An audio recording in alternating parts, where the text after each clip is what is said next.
This is October 4th, Wednesday, 9:30 in the morning. This is an interview by Dale Kecklock filming Clara Gardner in the Greenfield Township Historical Society Museum. Okay.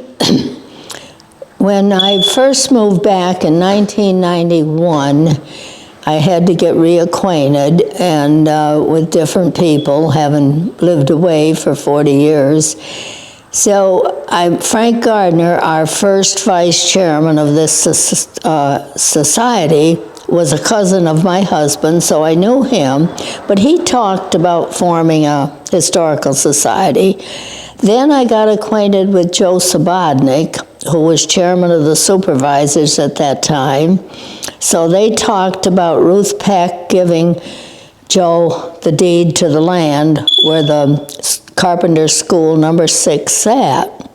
So finally, 4 years later, 1996, I put an article in the Scranton Times stating the fact that anyone that would like to form a historical society in Greenfield Township, come to Yay meeting June the 26th of 1996.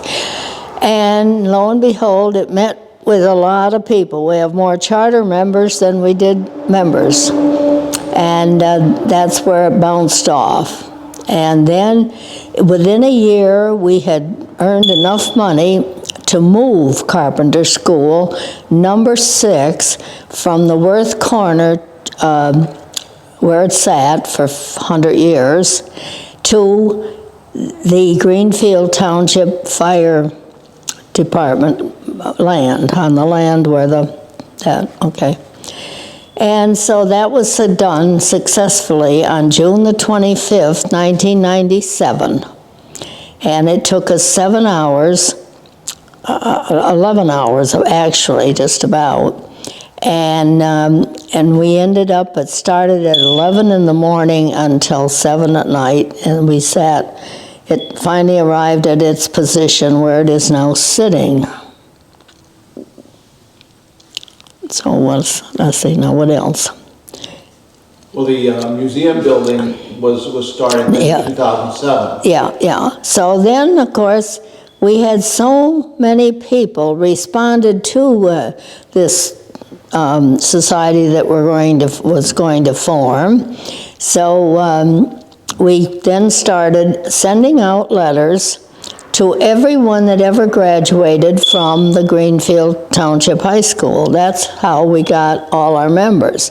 And we had a list of all the graduates from 1918 to 1959, and it responded with that. So that's where our money came from to start. So then we started talking about we have to display all the articles that people were donating. We didn't have room to keep them anywhere.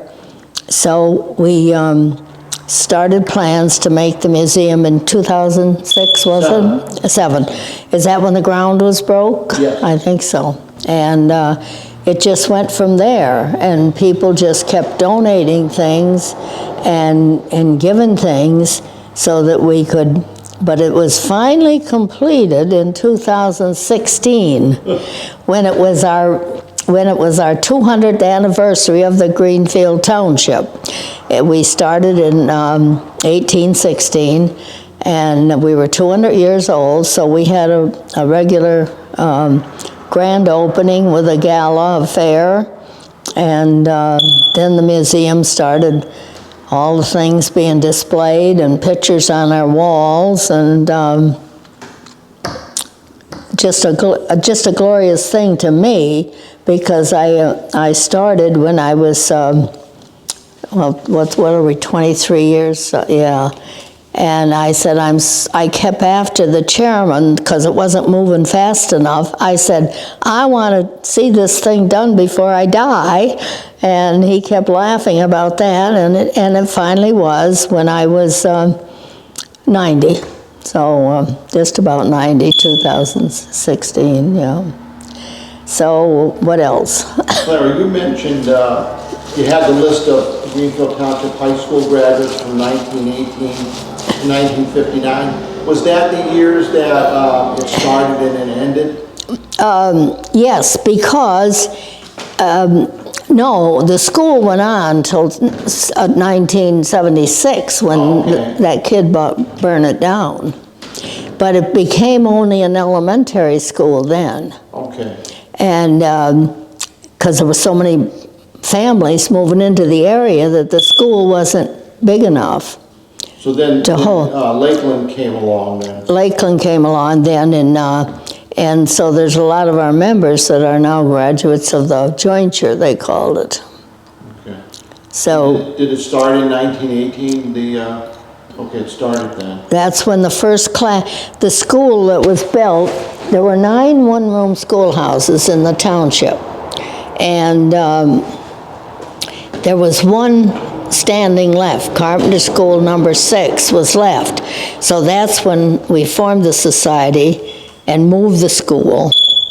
And then building the museum, we have a lot of even the newer ones join us in our society. Let's see what else. And You mentioned like yourself, Joe Slobodnik, and Frank Gardner. Who were some of the other people that were instrumental in the early days of the Historical Society? well, unfortunately, they're all gone. There was Vina Goodrich and Merle Goodrich. There was Corinne Batrilak and Wally. There was Eloise Goodrich and all. And so many of the older people really took interest in forming this for displaying all our stuff from Greenfield Township, and they all donated something. And our donations of monetary were excellent. Some people gave a lot of money. And let's see, Odini Sarah and Tommy Sarah, a lot of people that were really active and supported the society. Anne McGurn was a major factor in accumulating a lot of the historical genealogy equipment, and we have a file on hand with all the genealogies that go back to the 1800s and more in the file there. And what else? How about some of the things here in the museum, Clara? Because I see over here we have the Greenfield Ladies Auxiliary Yeah, and the fire department and the police. yeah. Do you want to say something about that? Well, then we have, well, first of all, I should tell, we sent out letters of what everything would cost. Like our front door was $1,500, and that was given by one woman in memory of her husband. And then the window, each of the big windows were $1,000 apiece, and we have a list of who gave a window. And then we have the furnace. The furnace was given in memory of another person. That was $2,000. It's over on the wall there, the board, to see who gave these things. I don't want to mention any particular name, although we're proud of it. And then we have a conference table that another lady gave that we use in the museum. To anybody can come and look at any of our records and show, study them, our books. We have saved everything just about there was to save. And well, we ought to point the fact out that Anne McGurn, bless her heart, was really active, but unfortunately she passed away too young. But she had made a quilt hanging of the Carpenter School in its original setting. And we sold tickets on that for like $5 a piece or 3 for 10. And she won that. She was in a nursing home up in Forest City, and she bought one ticket, and she won it. And when I took it up to her, I took her picture with it, and then she gave it back to us, which we have hanging over in the schoolhouse, which was a wonderful asset because we made a lot of money on that.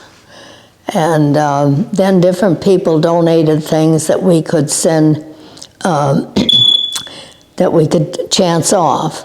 One lady gave a bicycle, boy or girl, and we chanced that off. And all these things, people, we sent, and as I said, we sent this letter out giving prices, and we needed showcases to display all our things. So one man came to me one day and he said, I'm giving you $2,100 for the cases, but I'm not going to give it to you till I see the ground broke for the building. Well, he was true to his word. When the ground was built, dirt, he came and he gave me a check for $2,100 to buy the showcases. And we asked for only 6, but in the deal, we got 8. We have all these beautiful showcases we have, and so they were found in a storage house down in New Jersey, I believe it was, and so we were fortunate in that way. And then our beautiful, would you say that's oak?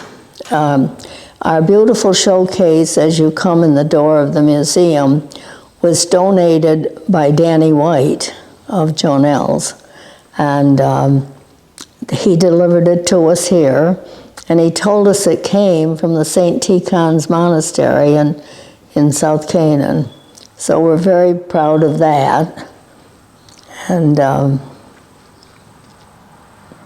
to think what else. Well, we have so much history. We had 2 of our representatives, state representatives, were from here. We have a picture of Henry Spencer, who was born and reared right here in the township. He became our state representative, and we have a picture of him in the Senate and displayed on the wall. And then we had another state representative when he went out of office by the name of Bill Edwards, and we have all of his history in an album displayed in the cases. Anybody can come and look at any of that at any time. And tell us about the school, the annual school photos that we have. We have lots of those, Clara. Yeah, okay. The first graduating classes was together because the school wasn't completed in 1918, so they had to graduate the next year when the school was completed in 1919. And we have that picture displayed, and that was taken, and then we have most all of the years on. And this Ann Wagner that I talked about earlier graduated in the class of 1923, and she went to normal school at Bloomsburg State Teachers College, which we have her yearbook of that year. And she came back and taught in Greenfield School her entire career, 3rd and 4th grade, until then when the jointure came and it was just elementary, she was the principal until she retired. And so she has passed now too. So then, as I say, we have not all the pictures of the classes. We'd like some that are missing, but from 1918, 19, we have till 1959, we have the last graduating class displayed on the walls, and anyone can look at and enjoy seeing themselves. I've had several visitors that come and, oh, there's me. So. What about, we have a section over here on Newton Lake. Oh, yeah. Well, Newton Lake was started and owned by Franklin Wagner. He was Ann's father, and he developed Newton Lake and had a beautiful, beautiful amusement park that we used to I could walk to. And my brother, when he was 15, he run the roller coaster. And so we have a lovely display of pictures on the walls. Back in the 30s, they had beauty contests, and there's in the pictures with crowds of people that visit these, and we have some pictures of the contestants on the wall. And we had a whip, we had a beautiful merry-go-round, and the roller coaster. We had a train that went back in the woods around Mud Pond. I probably shouldn't call it Mud Pond, but it was. And let's see, we had a whip and we had all the things for kids and everything. And we had a dance hall, and we had a beautiful beach with a boys' bathroom and a ladies', I don't know if it's called bathrooms, but changing places for boys and girls. And we have some beautiful pictures on the wall of all those things at Newton Lake that Franklin had developed. What about near Newton Lake is Crystal Lake? Do we have anything on Crystal Lake? No, but Greenfield Township runs one whole side of Crystal Lake right over in a V to the opposite side of the lake. Okay. That is, Oakfield Country Club is in Greenfield. Okay. Yeah. What about, could you tell us about some of the churches in Greenfield Township? Yes, we have the Finch Hill, well, what started our museum's theme was the Four Corners, called the Four Corners of the World. And we based it on a church on one corner, a beer garden on the other corner, a poorhouse on another corner, and the Mother of Sorrows Cemetery on the other corner. So we have... The story of the... Yeah, we have I'd have to have one, a leaflet to know the story. I guess you went to church, and then you ended up in the cemetery. So the idea was you spend time in the beer garden. Yeah, I guess so. And then lost your money, went to poorhouse, and then you went to church to be buried and in the cemetery, right? And that made it into Ripley's Believe It or Not. Yes, and I found everything there was in history in my mother's house, but I did not find the story where it was in Ripley's Believe It or Not column. Oh. And I would say 1936 or 7, but they went down the Times in Scranton and tried to find it, but they couldn't find it. And but it still is the story of how the Four Corners happened. So we need a copy of that then for the Historical Society. Yeah, we do. I put a copy in. You want to cut a minute? A break? Okay. When I was a kid, living on Hickory Ridge Road, there was a church, Methodist Episcopal Church, diagonally across the dirt road from the house. And we literally played in it when we were kids. But then somebody bought the ground and the church and tore it down. So everybody's trying to research, because I had a call from an Episcopal official from out in Erie, Pennsylvania, wanting to know all about it. And I said, all I can tell you is it looked like a regular church, and there was no vestibule. I remember that because the stone steps, I remember going on stone steps.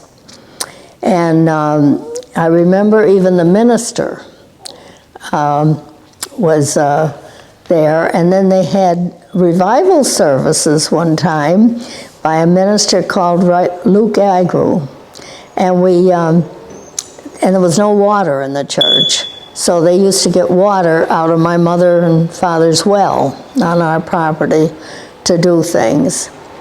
And anyway, they tore it down and got rid of it. So in that church was a beautiful organ. And what happened to it, no one ever seemed to know. Well, about 3 years ago, I got a call from a man by the name of Tom Rivenberg. Well, his grandmother, Minnie Rivenberg, was a teacher in the Greenfield School for years and years and years. And so he called me and wanted me to know if we wanted the organ out of the old church on Hickory Ridge Road. I said, oh, yes. So he delivered it even to us. But that organ, when they tore the church down, was stored in his mother, Minnie Rivenberg's grandmother's house for years. And then when she sold her farm, he took it to Carbondale. His father, Reed Rivenberg, took it to Carbondale and stored it. Well, when Reed died, Tom took it, his son, took it to Uniondale, and it was stored on their porch for years. Wow. And yeah, and when he called me, and I called Joe quick, I said, we want that organ, yeah. So Tom delivered it even, and he had a van with a lift, and he brought it down to us. And what a thrill it was to see that organ after how many years, maybe late 30, I can remember when they tore it down, and my mother was having a fit over it, even though she wasn't a Methodist Episcopal, but still it went. But anyway, that's the story of the organ we have, and it's in beautiful, beautiful condition. One strap to one of the pedals is broken, but that's a side story. It's going to be repaired. So is that the only thing that survives from the Methodist Episcopal Church? Okay. Yeah. Well, what the interesting part of that is graduations. We have documents, several, where the graduations were held in the Methodist Episcopal Church on Hickory Ridge Road in 1919 at 9 o'clock at night, because they had to come by horse and wagon. That graduating class in there, several of them I think I have, because my grandmother had 2 grandchildren in there, and they're in the picture. And so I thought that's interesting to think they came at 9 o'clock at night in the dark with their horses for graduate. Was it a one-room structure? Well, yeah, but big. It looked like one of those. Yeah, I can vividly still see it. That was late 30s. Yeah, and why they tore it down, I do not know. But that I can't say. But anyway, this is the document, the 4 Corners of Life, we called it. And so if you want to... Who wrote that, Clara? Bob Jadwin, and he's a member of our society. He lives in Vestal, New York. And he wrote this as a copy of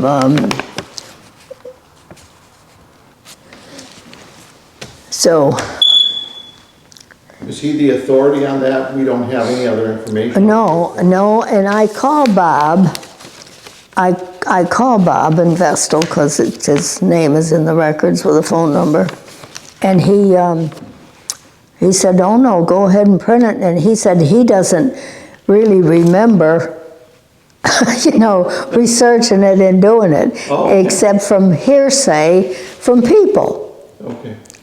Now, as I said, I can vividly remember, we always got the paper on Ridge Road at the house, and so I don't know. any other way to why we can't find the original, you know. Ripley's Believe It or Not. Yeah, but it made a good story.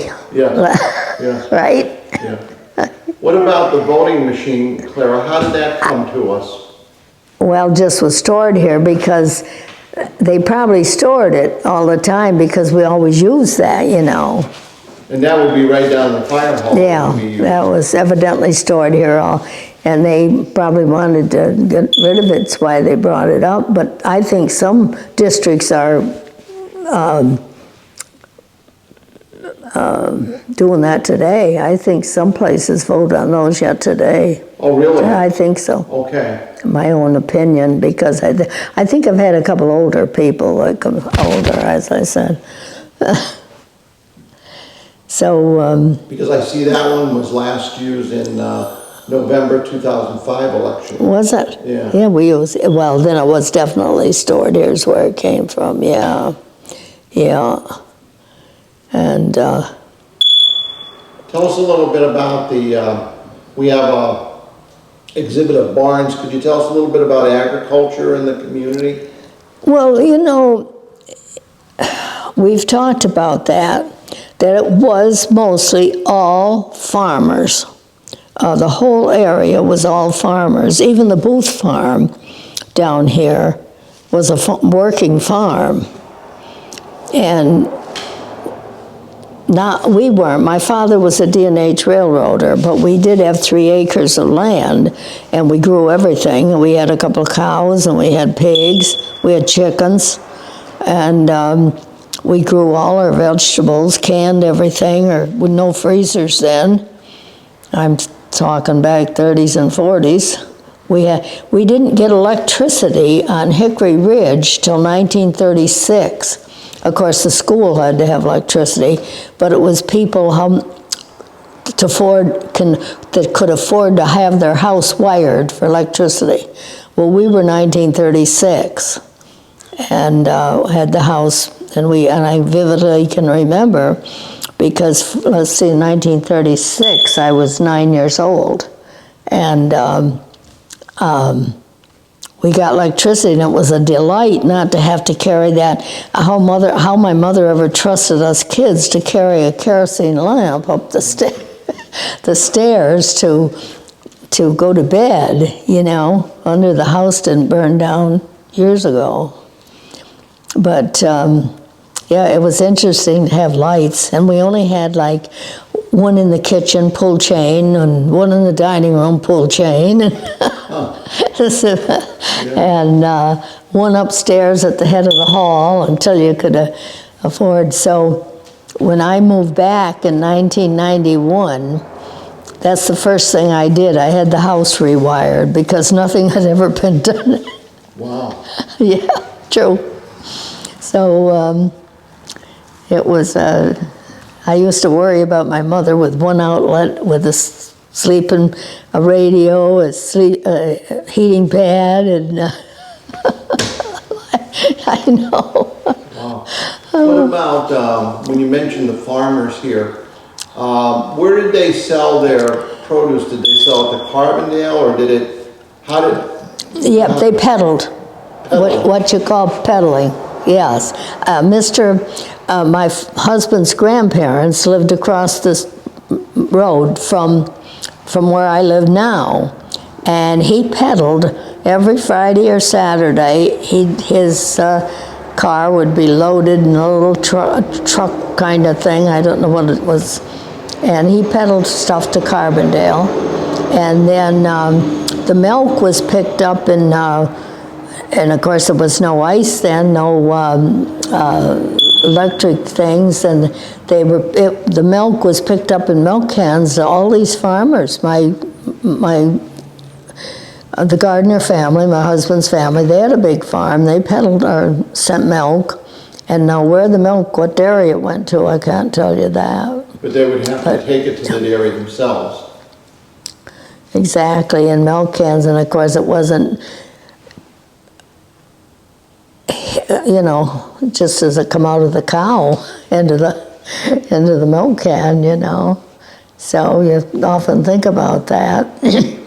well, most of them had a spring connected to the milk house, so the water was cold. Yeah, I know the Petrillochs did, and I think most farmers did, was Morris. I think they had spring in their milk house. Yeah.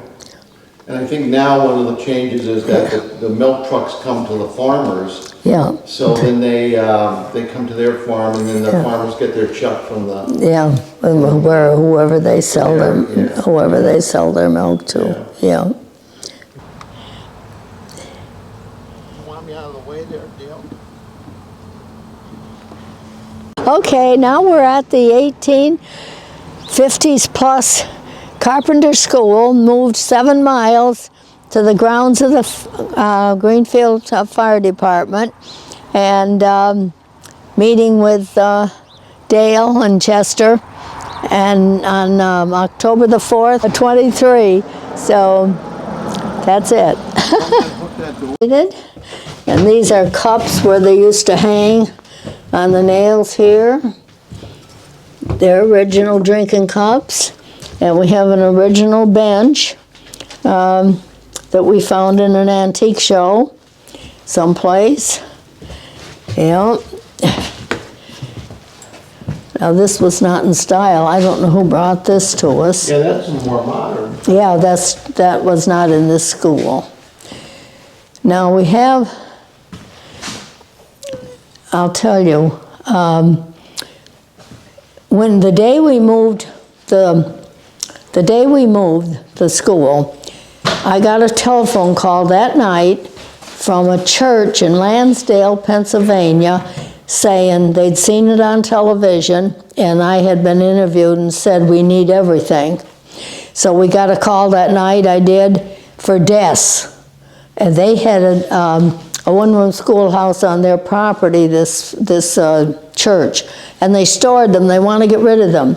So the township took the truck the very next day down to Lansdale, Pennsylvania, and got all our double-seated ones. And then the single ones have all been donated since. And the stove has a story. That was in my grandmother's husband's grandmother's house. And when they put the furnace in, they stored it.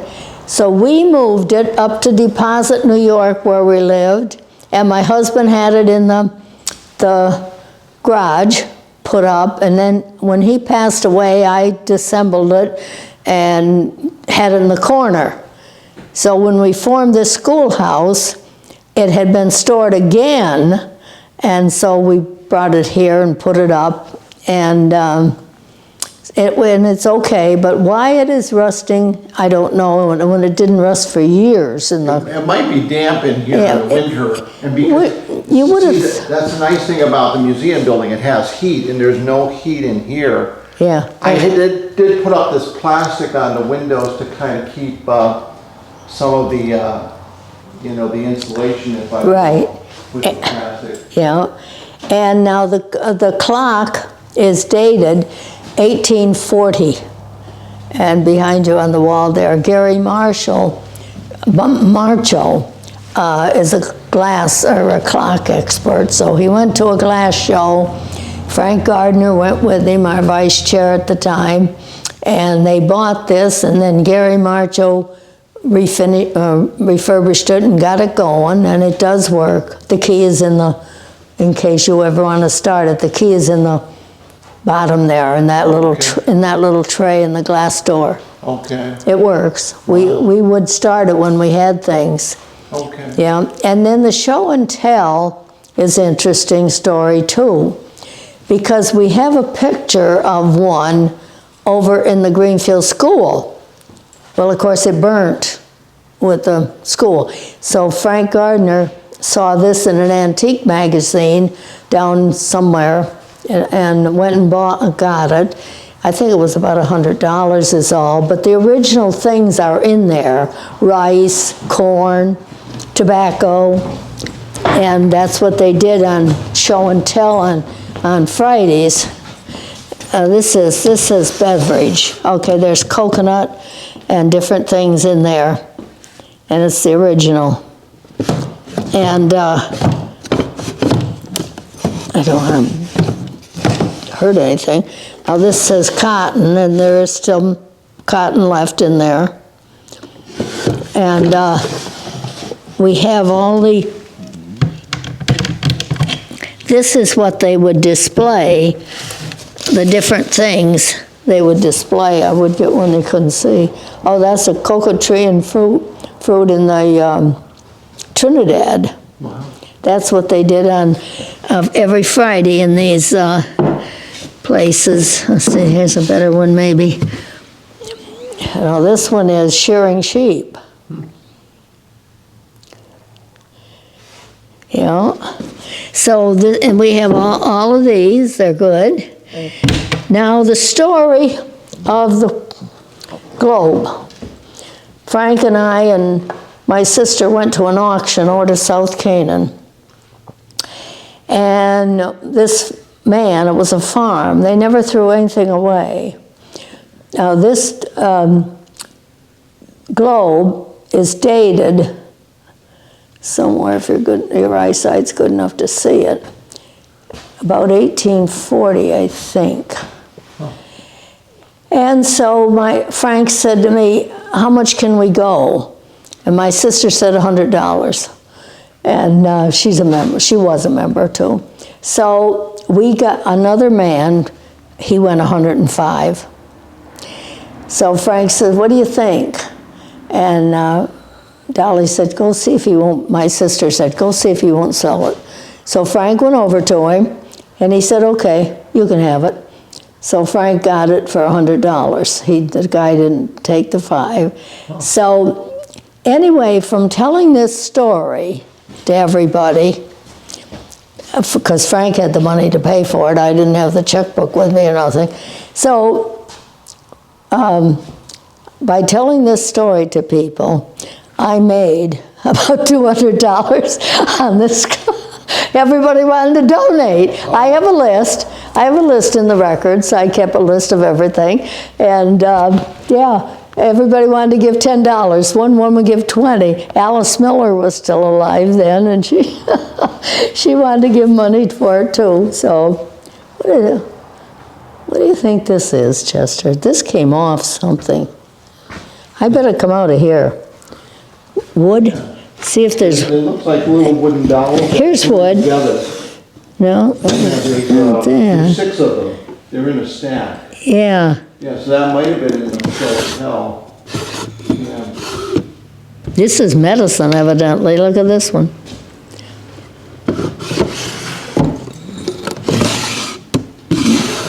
And Frank actually wrote an article on the show and tell, which we have a copy of right here. And I think it's really interesting because, you know, this is in Frank's own words, talking about the cabinet and how it was used, which you just talked about, Yeah. you know, Clara. Oh, that's wonderful. Yeah. So it's nice to have that from Frank, that he wrote that. Yeah. Now, where was that? This writing, it was right here on the... Wonder how come it got out there. I can't remember that. You see, this is the original here, and then this is the one that I retyped. Oh, okay. Yeah. Okay, good. Yeah. Good. Yeah, we want to make sure we keep that someplace and handy. Yeah. Yeah. Because when we went up to the Viewmont Mall on Saturday, I had a copy of this in the binder. Oh. You know. Uh-huh. So, yeah. So tell us a little bit about the teachers at this time, Claire. What was it like for the teachers? I imagine a hardship, to be truthful. I mean, they had to, like, Minnie Rivenberg, for an example, she was Minnie Foster. She was my mother's teacher over in the Beech Grove School. And in 1898, that's her picture on the little folder that they used to give.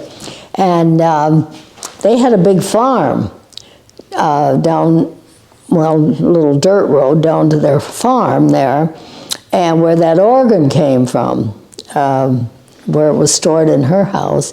But she taught my mother in the Beech Grove School, and all those Goodriches that's listed there, brothers and sisters and all, you know. And they had a big farm, and she, had to milk cows and at night, morning and night, and then walk down there to the one-room schoolhouse she could walk to.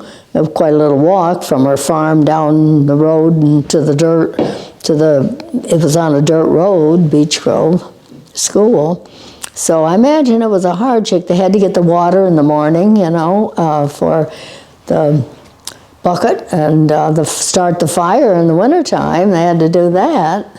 And so it was a hardship, I think, back in those days for those teachers.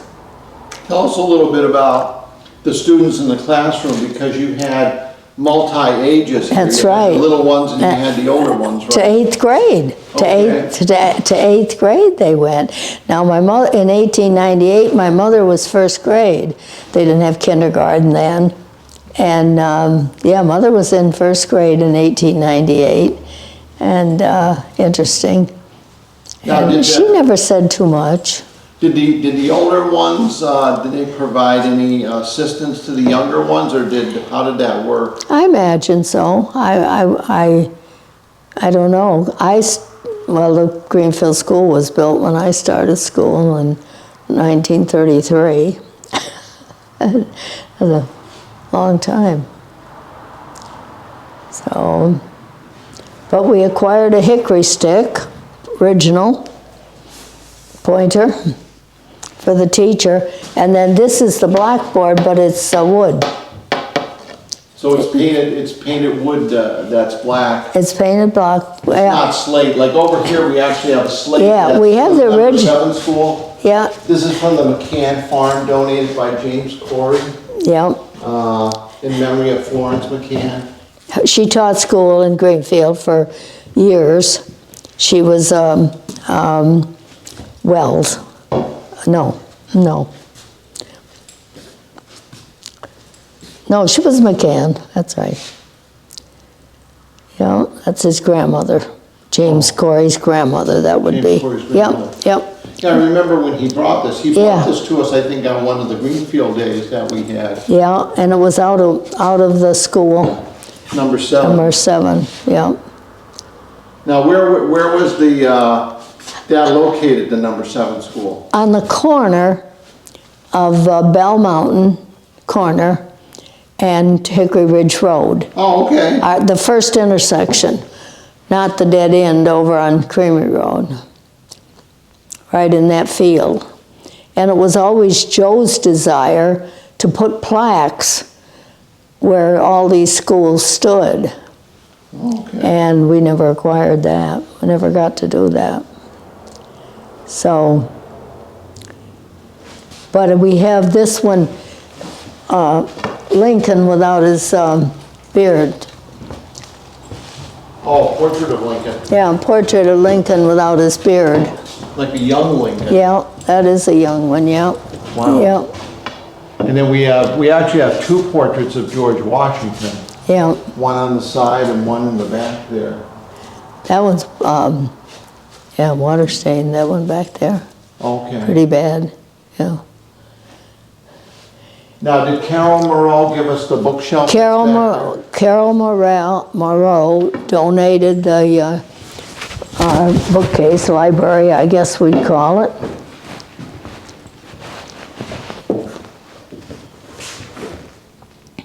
This is Wayne County.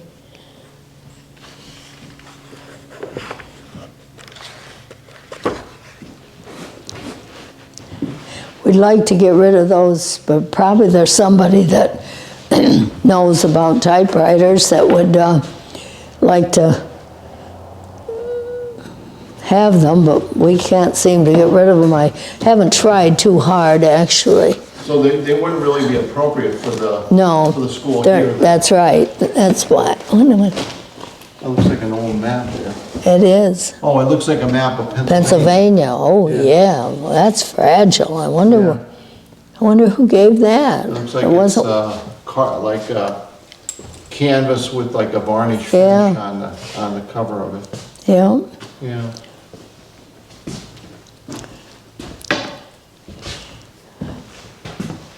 is this might be what I think it is. Oh, yeah. This is a fragile, fragile book. And it was found in the attic of a house at Newton Lake. And they had no idea of it, but of course, as soon as you opened it, you saw there's Greenfield articles in here. Okay. And, but they've pasted on top of page. I wonder why they put that whole article in there like that. I've never really, okay. So it depends on the size of the Yeah, article, how it's they folded put it, over. exactly, Yeah. exactly. Yeah.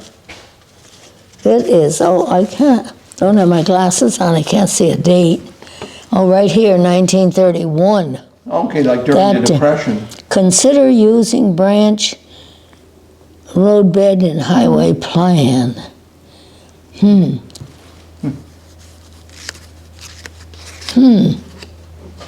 County road to be fixed. That was 1931. Start repairs tomorrow to upper end of the highway. I wonder what highway that was they were going to repair. Yeah. Yeah, That is old. yeah. Yeah, I just know where it came from. The people, from I Newton Lake. think their name was Muir, I think. Muir. Don't repeat. IR. Yeah, I think that's what it was. Donors. Yeah, I think From so. Newton Lake. Yeah.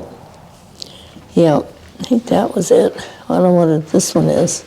That looks like Susquehanna County Atlas. Yeah, probably don't even, donated to the Greenfield Township Historical Society by the family of Ann McGurran Oh. in her memory. Oh, it is Susquehanna County. That's nice. Yeah. Oh, Jessup. There. Oakland, that's Susquehanna County. That's up on the Delaware River.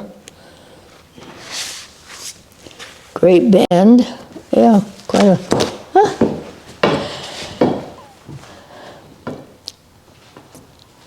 Yeah, we have a lot of, Yeah, a lot of different things, and I know This even must have inside got the wet. desk, there are books underneath the desk. underneath the desk, there's some, because everybody was bringing us stuff that some of it didn't pertain, some of it didn't pertain to us. But I did have a committee, and we came, because they were in boxes piled up in that corner. Okay. Now it's all coming back. So I got a committee together to come and help. Julianne was one of them. Oh, Juliana Puccini. Yeah, we went through every book to see what the dates were. We didn't want anything late, you know. Like modern. Yeah, right, yeah. So then we kept some and the others went. Did you put the plastic on the windows, Yeah, I Jim? did that last Oh. winter because what I noticed when I came over, there was some snow on the floor. Oh. And I had talked to Nick Bonsikevich, and I said, Nick, if I put up some plastic, I said, do you think that'll help? And he said, well, it certainly couldn't hurt, he said. That's you know, right, so- oh, it looks good. But I noticed I have to reattach this one. Do you notice how it slipped out? Yeah, right. From the top there. Yeah, But it, yeah, it kind of gave me a little layer of insulation from where yeah, the it window did, yeah, flooring. right, exactly. But I noticed those window kits at the hardware store. Oh, And, okay. So they sell them for that purpose. Mm-hmm. Now, this stove would have burned wood then, right, Clara? Oh, yeah. This is not a coal stove. No, that's the wood. This is a wood stove. But here's the funny part, I can't understand why it is rusty so. And they were,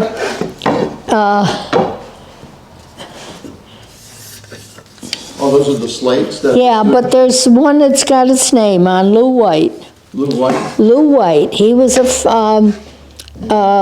wife was a cousin of my father. Would that be here, maybe? And Elwyn White gave me, brought these to the house to me, and Lou White is carved in here on one of them. I'll see if there's any more. No, there's only these two slates, and they were, Back here, Clara, there's one right here.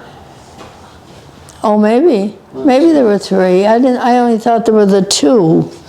And one has Lou White carved on it. And that was his father, Elwood King. Yeah, I don't see that this has any, I don't see any carving on this one. But I remember him pointing it out to me. Little white. Can't either. Oh, well, Well, I think that's the only three that we have. yeah. I don't see any other ones. White. Well, they lived over on Creamery Road. They had a big farm. And had 3 boys, Harvey and Norman and Robert. And, oh, this one's heavier, much heavier than those. I can't. And she lived back in there in a cottage that was my cousin's. Wow. And he'd moved away. And she found that in an antique shop, so she bought it and mailed it to me. And evidently the baseball team at that time was called the Greenies. Oh. Now, So what's the significance of the Chiefs? I don't know. The reason why I asked that is now when you think about Lakeland High School, they have the Lakeland The Chiefs. Chiefs, So I wonder yeah. if there was any, It could have been a connection, because I couldn't answer a question when I got it in the mail with a little note that she found it in a shop, and she thought we might like it here in the museum, so Yeah. it's always been right there. and then where did this copy of the rules for teachers in 1872 come from? And I think it's on the back, is it Anne McGurn? Oh, no, it isn't, but I think Anne McGurn gave that too. Yeah, because it's interesting. It is says cute. Teachers will fill lamps and clean the chimney. 1872. Yeah, teachers will bring bucket of water and scuttle for coal for the daily session. Make your pens careful. And then it says, teachers may take one evening each week for courting purposes, so they could date somebody. Women teachers who marry or engage in unseemly conduct will be dismissed. Every teacher should lay aside from pay a goodly sum for the benefit during declining years, so like a retirement fund. And That's something. any teacher who smokes, uses liquor in any form, then will be subject to disciplinary action. And then teachers that perform as labeled faithfully without fail will be given an increase of 25 cents per week in his pay. Wow. Approved by the Board of Education. That is amazing, because school teachers, like Minnie Rivenberg, came here as Minnie Foster, but she couldn't teach after she married Asa Rivenberg and had to quit. And then she came back after her husband died, years and years later. She came back and taught her final years. So they couldn't be married and be a teacher. Wow. Yeah. Wow. It was interesting, I always thought, yeah. Well, that happened in more modern times up in Deposit. Late, I can remember them. A lady had to, because she was getting married, couldn't teach. That was late years. Huh. I don't know if that had anything to do with it. Well, maybe we'll break then. Yeah, okay.